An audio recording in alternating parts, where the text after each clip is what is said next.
Namaskaram, Deepak. Wonderful to be talking to you. This almost… I don't know if it's 3 years since we met and spoke 2.5 years, That's I right. think. Wonderful. It's always a privilege, always an honor. Please tell me, you're the doctor, you're the boss here.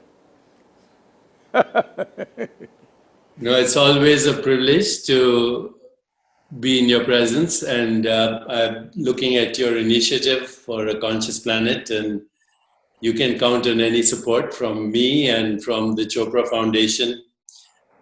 Our goal has always been to reach a critical mass for a more peaceful, just, sustainable, healthier, and joyful world. And obviously, we can't do that unless we take care of our own ecology, which is inseparable from the ecology of the world.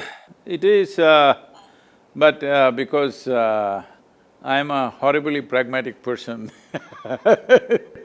It's true, you're pragmatic. I'm just looking at, right now when we… because I would definitely not approach ecology as something separate from myself in my life, in my experience, nor with people around me. But in the larger world, I think because the situation is so dire, because the biodiversity is collapsing the way it is collapsing, if we want next few generations to see… what I see is, I don't believe the planet is in any kind of danger or anything, that's all our imagination. But human life will suffer immensely in the next 3-4 generations if we don't make the corrections. Even if you make the corrections, for all you know, you may be only postponing the suffering. Maybe you don't want to give it to your children and grandchildren, but you don't mind 5 generations later they're getting it. We don't know, that's not in our hands. Our plan is at least for the next generation, we must leave a better space than the way we have made it right now. In that context, what I saw was, I've been looking at these various, data from United Nations, from various universities and everything. What I see is, this is all PhD stuff. On the ground, if you really ask people, if they have water shortage today in Chennai, they know there is water shortage. But they don't think that's an ecological problem, they think that's a political problem. They think it's a social and political problem, they don't think it's an ecological problem. So in that context, people are aware to some extent, there is water shortage, there is this, that, there is pollution in the city.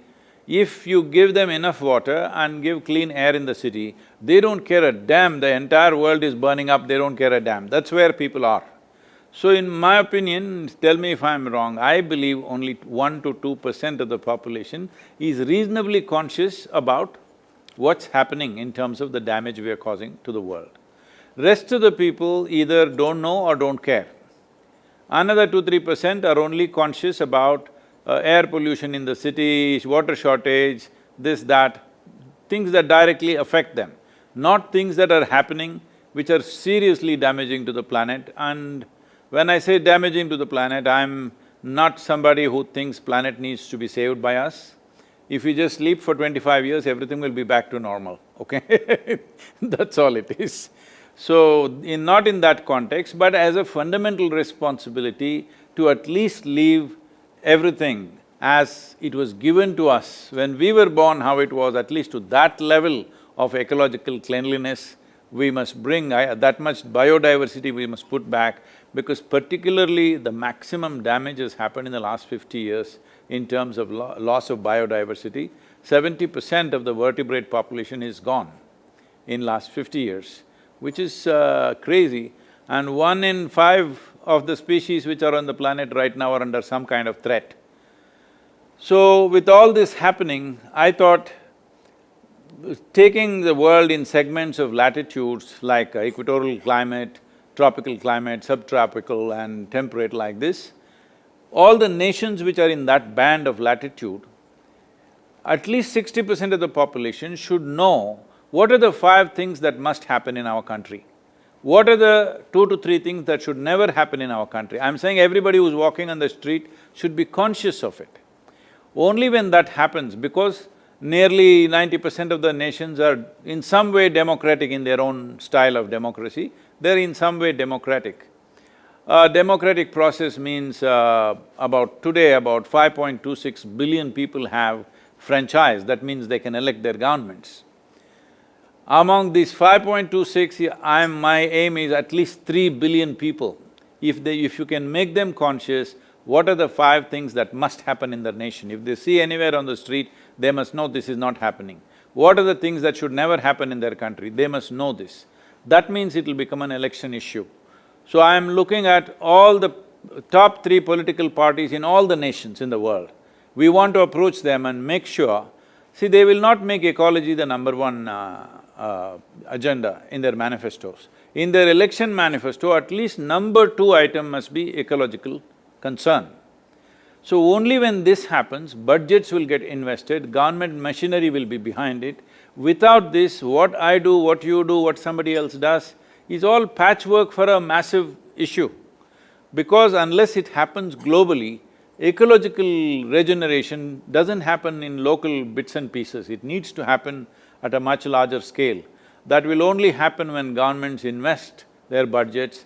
No government, democratically elected governments are unwilling or hesitant to invest in ecological concerns, mainly because these kind of things will yield results only in 15 to 20 or 25 years, long-term investment. But their lifetime is only 4 to 6 years. So they are only thinking what they can do within those 4 to 6 years. Nobody is willing to invest in something long-term unless a majority of the population stands strongly behind that and says, this is what we want. If that comes from the people only, it will become part of the policy. Once it is policy, there will be budgets and there will be government machinery. That is when real things happen. Otherwise, organizations and foundations can do as much as they want, but I'm not saying it's useless, it is very, very nominal, it's not really phenomenal. If something phenomenal has to happen, I feel in the next 3 to 4 years, it must come into the policy of every nation. At least if economy is #1 item, #2 item must be ecology. Sadhguru, as you said, you're a practical man, you're a pragmatist, and this is the most practical thing I've heard with reference to ecological sustainability. So count my support, count the support of our foundation and our network. We are happy to serve in any way. You did mention the PhDs, but even the PhDs are wrong because they're not seeing the issue which is directly at hand, which is our health is directly connected to ecology and the health of future generations. Now we know a lot about what is called epigenetics and how gene modification occurs as a result of environmental damage. Even the COVID-19 mutation is a result of damage to the ecology. So as we can see right now, it's becoming obvious, by the way, that as we have been sequestered in our homes, the ecology is repairing itself. The birds are singing, the fish are returning to their dead lakes. Even the canals of Venice are seeing fish. You can see the stars at night in polluted cities, and it's also becoming obvious that an oil-free economy is possible. We are seeing that when the price of petroleum goes down to less than zero, you know something is happening. So the COVID-19 is a message from the planet. Human beings, unless you fix yourselves, you're in danger. As you said, the planet will take care of itself. Every ecological expert that I have spoken to says that if humans disappeared from the planet, life would flourish on this planet in 5 years. If insects and bacteria and viruses disappeared from this planet, life would stop in 5 years. Life will end. Life will completely end.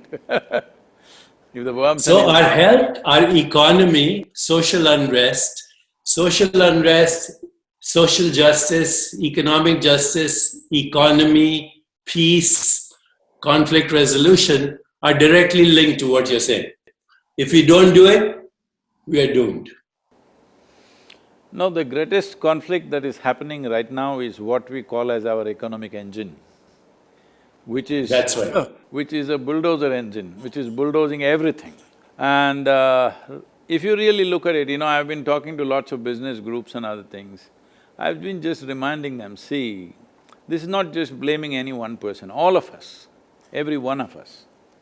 The way we've been driving, we are drivers without steering wheel in our hands. We don't know where we're going. We simply throttle on, no steering. We don't know where we're going, we're just going. It takes a microorganism for you to stop. You don't have brakes. You don't have brakes, you don't have steering wheel, you're just driving.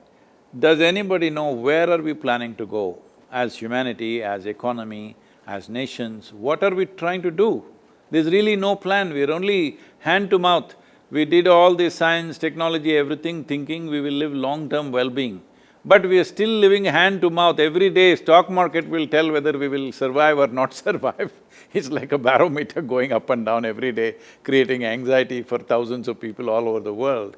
So, in many ways, this is a reminder, yes, but the important thing is, see, this virus right now, because of so much communication, television, internet, everything, virus has become larger than life.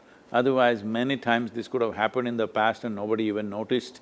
It happened, some people got fever, some people died, some people went on, and life went on this planet, it could have happened 1,000 times. But now because of communication, we are seeing an enlarged version of the virus which is coming like a wrecker ball towards us with thorns in it. So, it is looking like hugely magnified. I am not trying to belittle the danger attached to it, already unfortunately more than 400,000 people are estimated to have died and many others are in hospitals, at risk. I am not trying to say it is nothing, but it is mainly because one thing is concentration of human populations, another thing is our ability to move from any place to any place. Within a day I can be in United States or another place. So whatever happened in Wuhan, within probably weeks, it's all over the place. So this would have never happened 500 years ago. If it happened in Wuhan, there only it would… 10 people will die and rest will recover and whatever will happen, that's all it would be. So in many ways, it's our lifestyle and even now, as far as you should know better, but from whatever I've got from various doctors and scientists, they are saying every day on an average, 128 scientific papers are being published about the virus. About a microorganism, 128 papers per day for last 2 months it's happening. That means we are breaking the microorganism's characteristics into that many parts and studying it in so many little parts.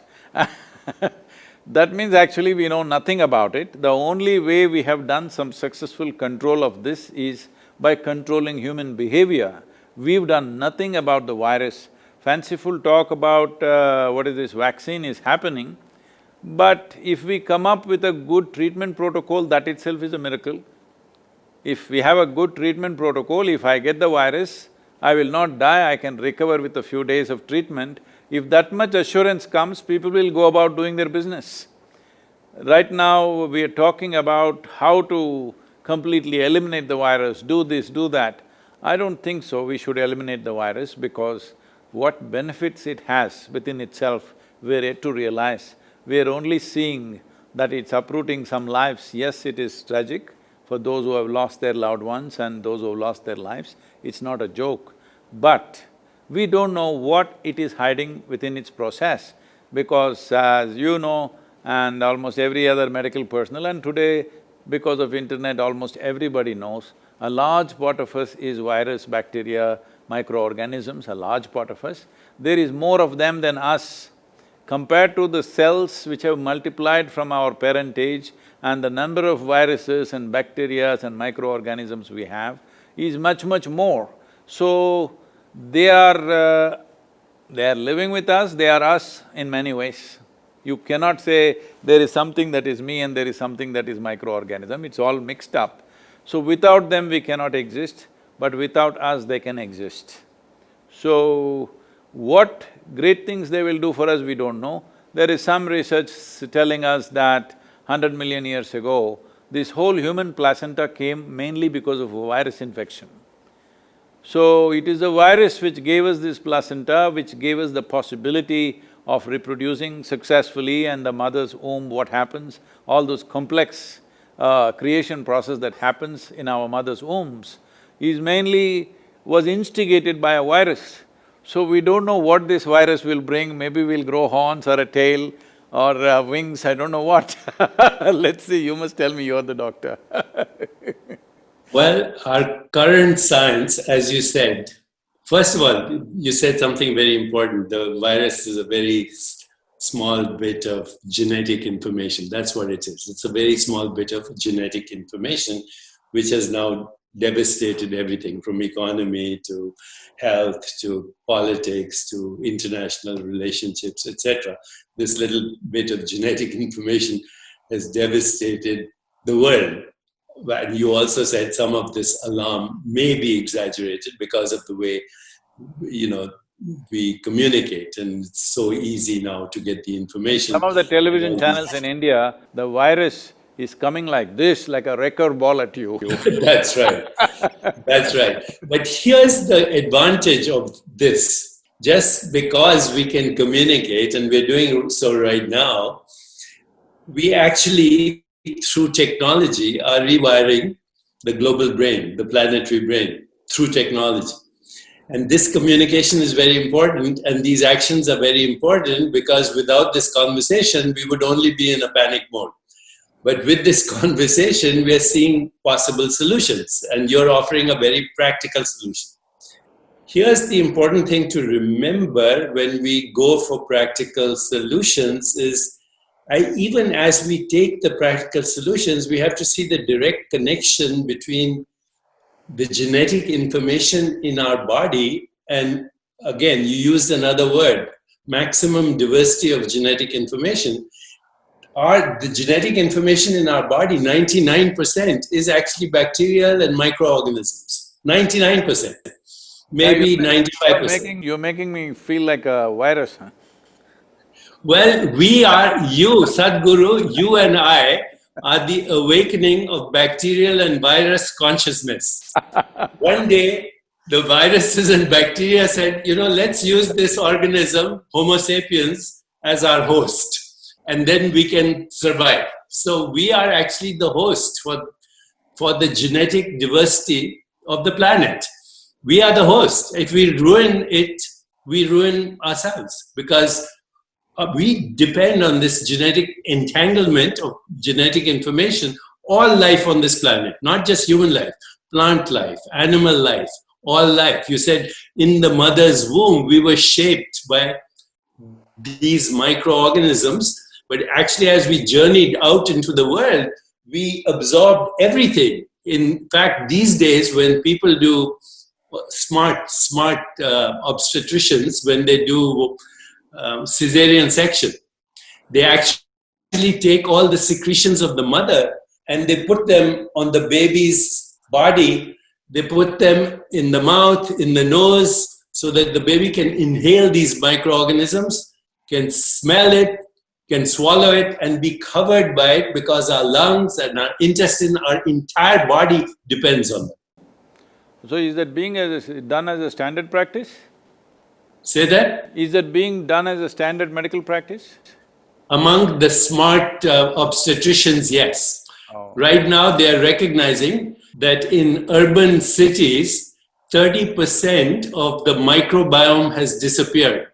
Mm-hmm. So if somebody lives in New York City or Chicago or Delhi, for that matter, 30% of their microbial genetic information has disappeared. And it is disappearing, and this is directly linked to chronic diseases like diabetes, heart disease, hypertension, strokes, indirectly to cancer, autoimmune illness, and propensity to premature aging, and all kinds of human problems. 90% of chronic illness is dysbiosis, which means dysfunctional biodiversity of genetic information in our body. And the people who are getting sick, by the way, the people who are even now, young people who are getting sick, they have what are called acute inflammatory storms in the body. So inflammation goes out of control in the body because they are panicking. They're panicking, they're stressed, they're agitated, they're worried about money, they're worried about their jobs. The death and morbidity, and we have published on this, I'm happy to send you papers. The mortality and morbidity of this virus is directly linked to stress, panic, sympathetic overdrive, and agitated minds. And that's why we need more than just a simple, simplistic vaccine solution. Because if we have a vaccine, a year from now there'll be another mutation. The vaccine doesn't do anything. See, It doesn't look at the problem. very clearly demonstrated in India that of all the cases we have, over 60% of the cases and over 80% of the deaths are only in 5 cities. There you are. In the villages where we are here, not a single case in all these villages around us. But only in Chennai, Mumbai, Ahmedabad, Delhi and one more city, what? Lucknow? Bangalore? Bangalore not much. Bangalore they've controlled well because of door-to-door management. I think it's obvious now with this that, ecology is the main issue of our times. The air is our breath. The oceans and waters and the rivers are our circulation. The earth is recycling as our body. Even the atoms in our body were forged in the crucible of stars. So, you have a personal body, you have an extended body, they're both yours. The planet is your body. It's recycling as the ecology and the genetic information and the micro diversity of these organisms, and we're not looking at that. We're looking only at vaccine. There is something little more basic than this genetic information, even pre that, is the elemental stuff in the world. So the entire yogic system, the basis of yogic system is called Bhuta Shuddhi. That is taking charge of the 5 elements of air, water, earth, fire and space. So these Panchabhutas are 5 elements, taking charge of that is the entire yogic system. It's funny because today I had asked everybody to, our traveling group, which is normally referred to as Ishangas, who go out and teach and spread the thing, they're all here now for last 2 months. So I told them to do sadhana, their morning sadhana outdoors. They were all doing outdoor in front of the Adiyogi statue. But in the last few days, the monsoon winds have picked up, it's very heavy here. Like it'll touch 50 kilometers per hour, sometimes up to 70 kilometers per hour in gusts. And also mildly raining, anytime it will rain. We're very close to the mountains. So by today morning I went to see how are they doing their sadhana in this wind and rain, but only a small number were there. I asked, what happened? They said too much wind. So I put them up now that from tomorrow I'm praying to the rain gods that every day morning 5 to 8 it must rain and all of you must be doing your sadhana in the rain. It's very important.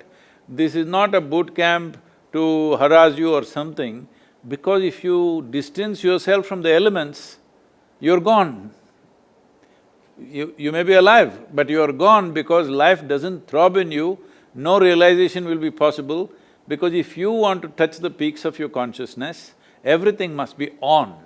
Right now, if survival itself becomes a challenge for you, what peaks will you touch? You will not even be interested.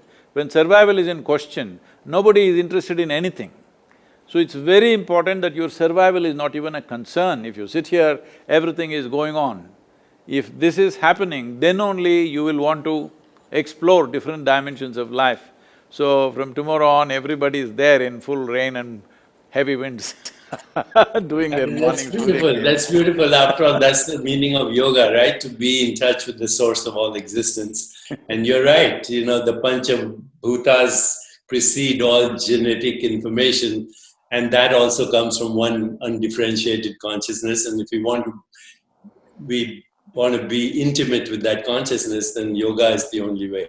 Yoga is the only way in all its dimensions. We are doing everything possible. You must also join hands with us to change the image of yoga.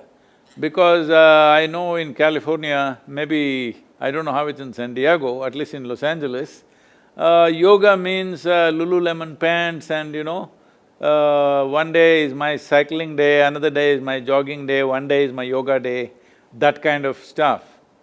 So we are seeing how to change the image of yoga, that yoga is a comprehensive science and a process to bring this unity, because the very fundamental is unity. What you're talking all this time is just that there is no separation. But separation has happened mainly because, it's the magnanimity of the cosmos, it's the magnanimity of the creation, that it gave you an individual experience, though you're as small as a virus compared to the cosmos. What virus is to you, you're just that, a speck of dust. But to this speck, an individual experience has been given. This is not something that you did, it is just the magnanimity of creation that we can sit here and feel like an individual experiencing all these things.